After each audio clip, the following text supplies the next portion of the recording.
नमस्कार। राजनीतिक खबरों के सबसे दिलचस्प ठिकाने में मैं रूपेश मिश्रा आप सभी का स्वागत करता हूं। क्या कांग्रेस पार्टी में कुछ भी ठीक नहीं चल रहा है? क्योंकि जिस प्रकार से विधायकों की जो नाराजगी देखी जा रही है मौजूदा वक्त में, वो कुछ इसी ओर इशारा कर रही है। क्योंकि गौरतलब है, पायलट कैंप के विधायक रमेश मीणा पिछले 2 दिनों से जिस प्रकार से अपनी शिकायतों को लेकर मुखर हो रहे हैं, वो जाहिर तौर पर कहीं ना कहीं ये सवाल खड़ी कर रही है कि कांग्रेस पार्टी में जिस तरीके से सूबे की गहलोत सरकार में सब कुछ सामान्य चलना चाहिए वो नहीं चल रहा है।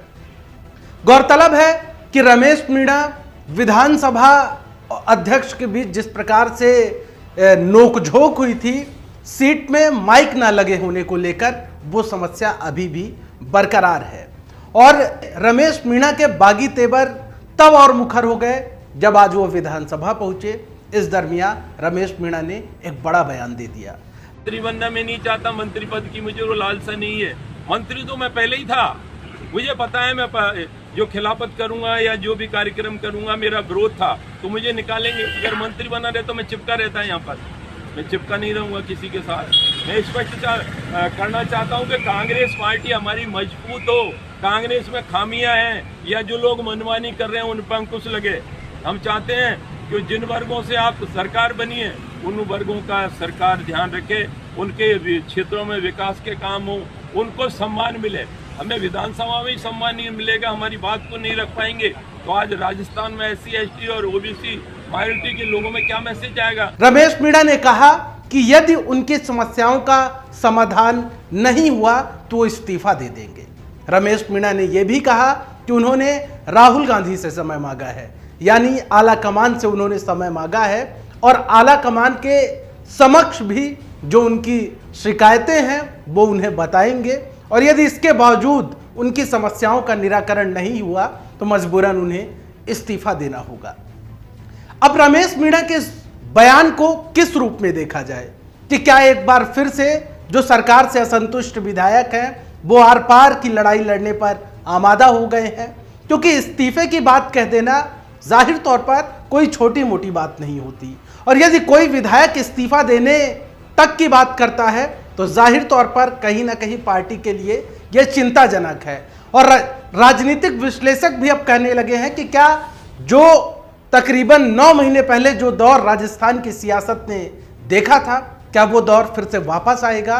क्योंकि एक और विधायक हैं पायलट कैंप के, मुरारी लाल मीणा, उन्होंने भी आज विधानसभा के बाहर बड़ा बयान दिया।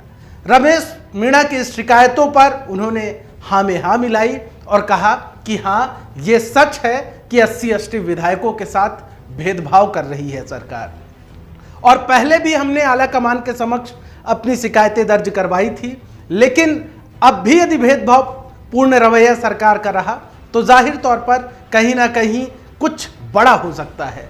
अब इस प्रकार से यदि विधायक बयान देंगे तो कहीं ना कहीं एक बात तो साफ हो गई कि जो तारतम्यता और जो एक रूपता आला कमान ने बनाई थी दोनों गुटों के बीच में, वो नहीं है, और विधायकों की जो शिकायतें हैं वो बदस्तूर बरकरार हैं, ये भी एकदम साफ हो जाता है। लेकिन इन सबके बीच बड़ा सवाल ये है कि आखिर ऐसी स्थिति में बीच का रास्ता क्या निकाला जाएगा? क्योंकि रमेश मीणा जिस प्रकार से मुखालफत कर रहे हैं, जिस प्रकार से बगावती तेवर दिखा रहे हैं, उससे एक बात साफ हो जाती है कि जो सियासी रार है वो यहीं पर थमने वाली नहीं है, बल्कि दूर तलक जाएगी। तो कहीं ना कहीं जिस प्रकार से पायलट कैंप के विधायकों की जो मुखरता लगातार सामने आ रही है, उससे ये बात साफ है कि पायलट गहलोत कैंप के बीच बिल्कुल कुछ भी सामान्य नहीं है। भले ही मीडिया से मुखातिब होते हुए चाहे आप कितने भी एकता की बात कर लें, फिर चाहे वो गोविंद सिंह डोटासरा हों या तमाम अन्य नेता हों, बार बार मीडिया के समक्ष ये कहते हैं कि कांग्रेस पार्टी एक है, लेकिन जब इस प्रकार से विघटन और फूट देखने को मिले तो जाहिर तौर पर उन तमाम जो बयान बड़े बड़े नेता देते हैं वो झूठे साबित हो जाते हैं। बहरहाल चुनौती एक बार फिर से है गहलोत सरकार के समक्ष कि आखिर असंतुष्ट विधायकों को कैसे साधा जाए, क्योंकि सियासत में असल गेम नंबर का ही होता है। दोस्तों, राजस्थान की सियासत से जुड़ी हर बड़ी खबर हम आपके समक्ष फौरन लेकर हाजिर होते रहेंगे। तब तक के लिए नमस्कार।